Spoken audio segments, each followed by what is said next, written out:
Hello and welcome to Game Changer Live. We were created to inspire with topics around coaching, leadership, getting unstuck, and more.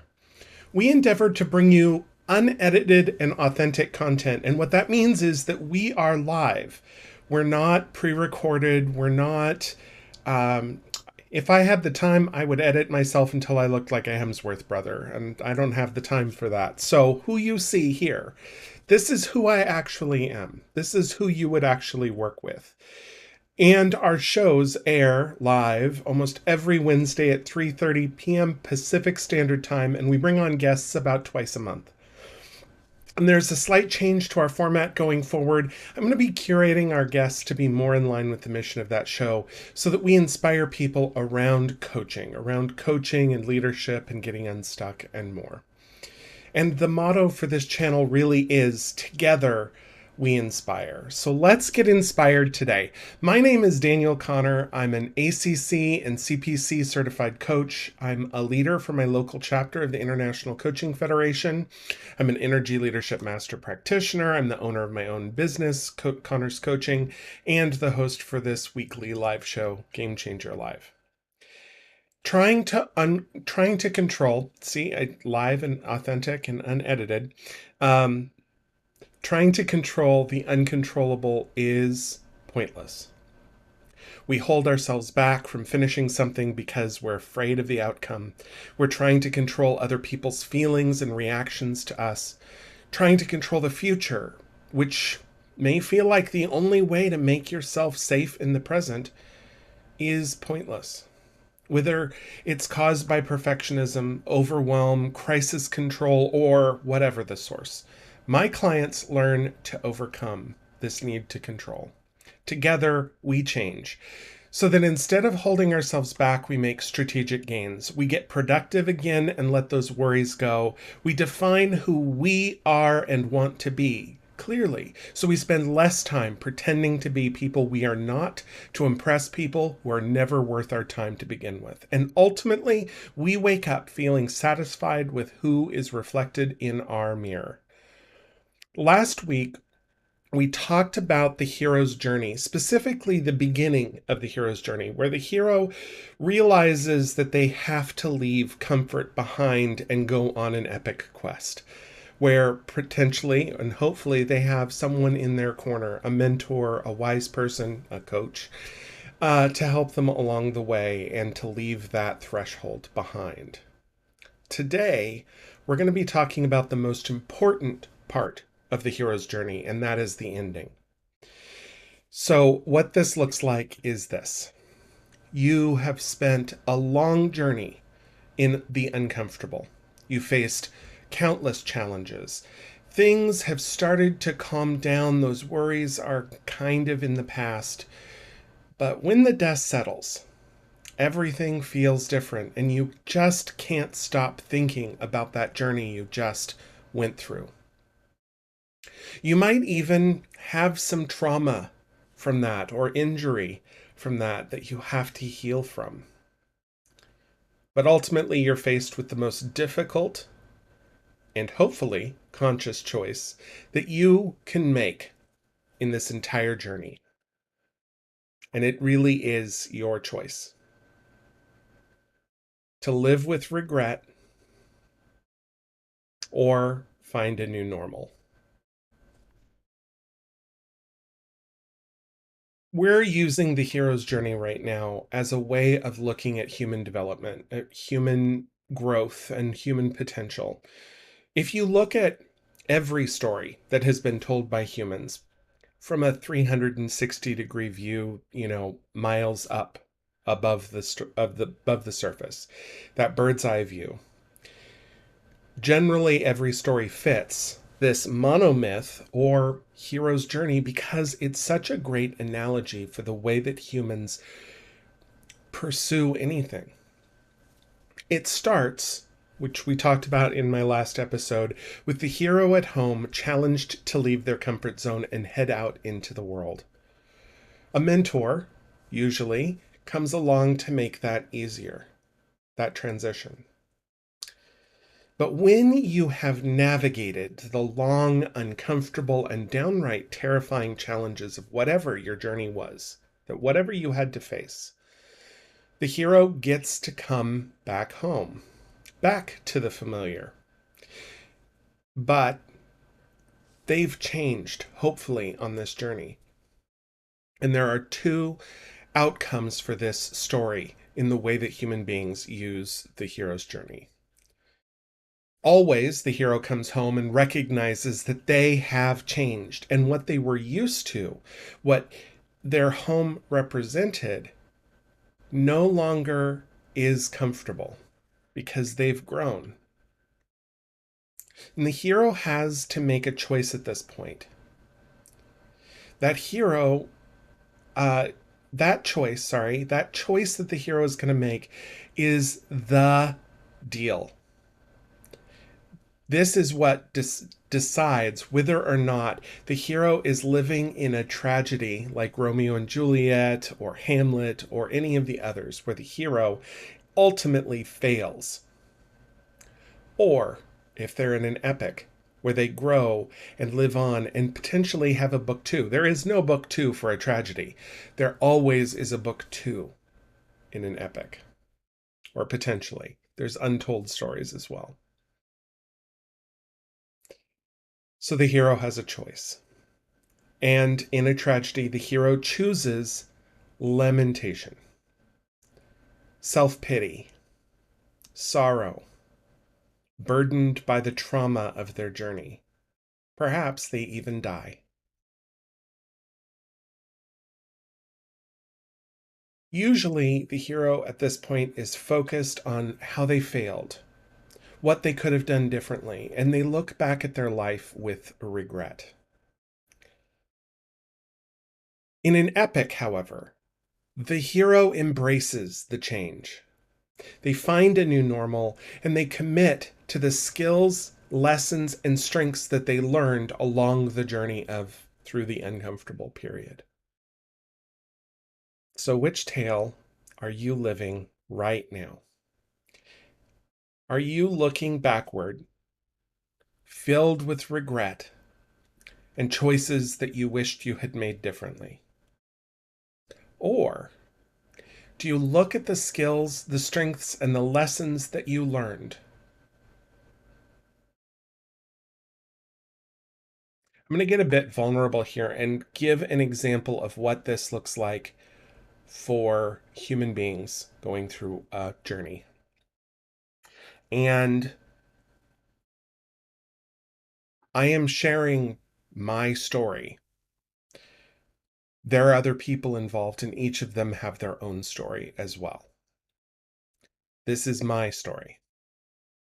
I grew up in a conservative cult, and this cult taught me that it was better to be dead than gay. Turns out I am gay. And about the time that I was a sophomore in high school, I recognized that. And I was convinced, based on what little I knew and what little I had experienced in my home, that everyone in the entire world would rather me dead than be gay. That I was dead rather than be happy. And that story that I told myself was 100% wrong. I left home very uncomfortable and experienced a road of tests and challenges. And by the time I was in college, I feel like that initial journey of letting go was done. I had changed. I had come to a new standard, a new path in my story.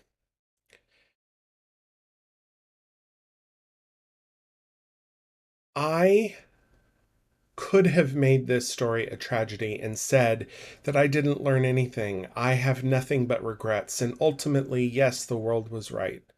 I would be better off dead than happy. But I didn't. And at one point, I realized that I had made that choice consciously.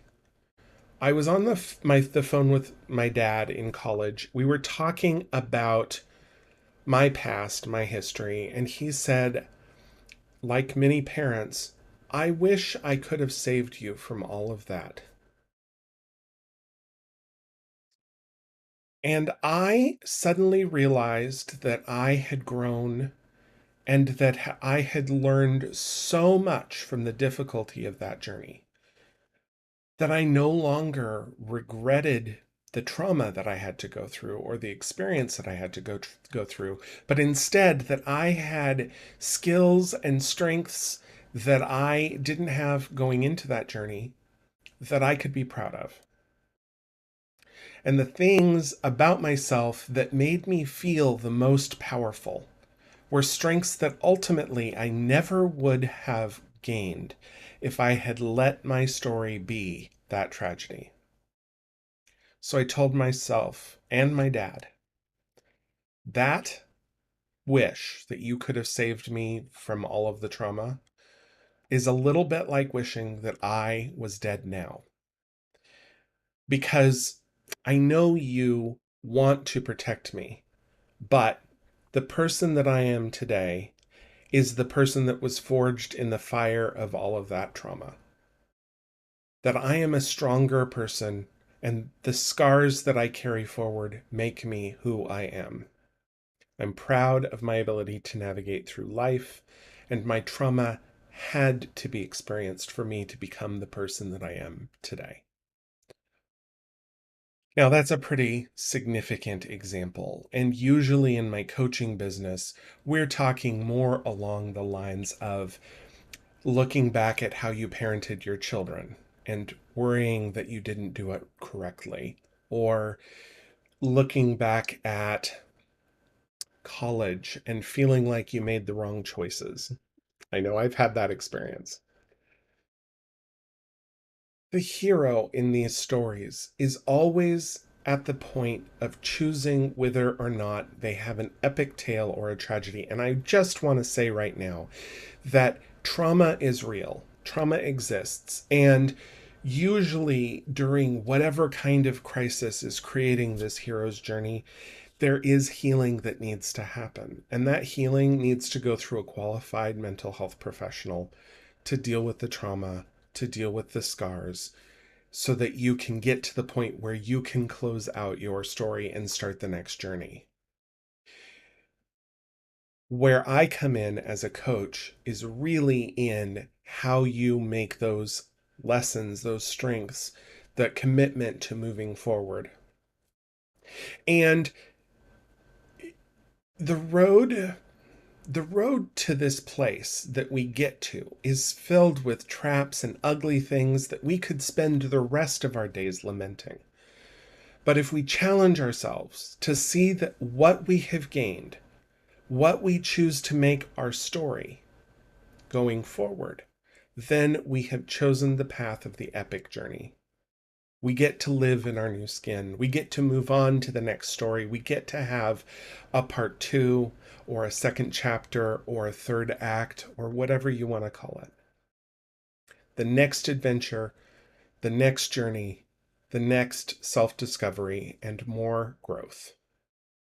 You see, I heard a quote today and I want to share it with you. Actually, I heard 2 quotes. The first one was that the struggles along the way shape our purpose. And I don't have a person to attribute that quote. It was, I got it from another site. I got it from a YouTube video that I had watched on motivation, and it just kind of struck me. It was unattributed. And the second quote that I had was also from another unattributed YouTube video, and it was that I asked for wisdom and I received problems to solve. I asked for love and I received troubled people to help. I asked for strength and received difficulties to overcome. I asked for courage and received dangers to overcome.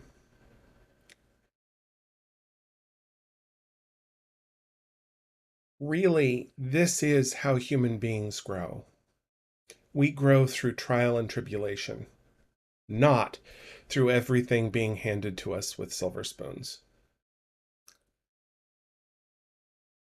The heroes of the tragic tales don't get more stories. Usually, they become non-protagonists in everyone else's story. They may pass away, which is sad, but they don't grow. They don't evolve. They don't get to tell new stories. But it's never too late for them to change that. It's never too late to look at all of the choices that you've made that led your life to be a tragedy and choosing for it to be different. That's my personal belief. I think that if I look back at my life, there was a period where I was very tempted and oftentimes walking down the road of a tragedy where I didn't want to learn the lesson, where I was too hurt to overcome it. The hero during the ending of the hero's journey has to heal before they move on. It takes a lot of hard work and a lot of struggle. But ultimately, if you can find a new normal, a new platform to stand on, you can close the chapter of the last difficult journey that you made and open yourself up to start the next one. I think it's important for us to talk about that. And that's why I'm doing this episode. It's important for us to recognize that everything that we can be proud of in our life came through struggle.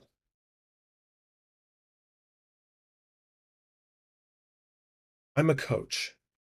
I understand emotion, and this is one of the many superpowers that I attribute to gaining through my own hero's journey, through self reflection, and ultimately trauma. I'm here to share my gifts with the world, and my empathy, that makes me a fabulous coach. But only with the clients who are a good fit. And that's the thing that makes a coaching relationship fabulous. There is no world's best coach out there. There is a world's best coach for you. And that's why I offer a free 30-minute complimentary consultation to any prospective client so that they can determine whether or not they resonate with what I talk about. And ultimately, if they want me along the journey that they're going on so that they can come out of it with new lessons learned, new skill sets, and new superpowers of their own. If you feel like you resonated with this topic today and you would like help finishing the end of your past hero's journey so that you can write the next great chapter in your life, there's no risk, no strings attached. All you have to do is go to my website, connorscoaching.com, and sign up for a free 30-minute consultation with me to see if coaching is right for you. There's no pressure. It ultimately is your decision, and there's no pressure to buy any of my services. And all of my services come with a 100% money back guarantee. It's time to look at your past journey and decide how you want to end it. As a tragedy, which means no more adventures, no more growth, and ultimately that you are not the hero? Or do you want it to be an epic so that you can write a stage 2 and move on and grow and be the hero that you were meant to be? I want to thank you so much for tuning in today, for listening to us. This is a shorter video. That's good. If you could just take a moment of your time to like this video and subscribe for more content, comment on this video with what inspired you the most or your own epic story that you are proud about. We go live Every Wednesday at 3:30 p.m. Pacific Standard Time will be live next week. We're probably going to be talking a little bit more about the hero's journey. It might be an even shorter episode. We're going to be talking about the middle part, the road of trial and tribulation, or if you want to think about it this way, the hero in their most uncomfortable. I'll see you next week at 3:30 p.m. Pacific Standard Time, and until then, take care. Bye.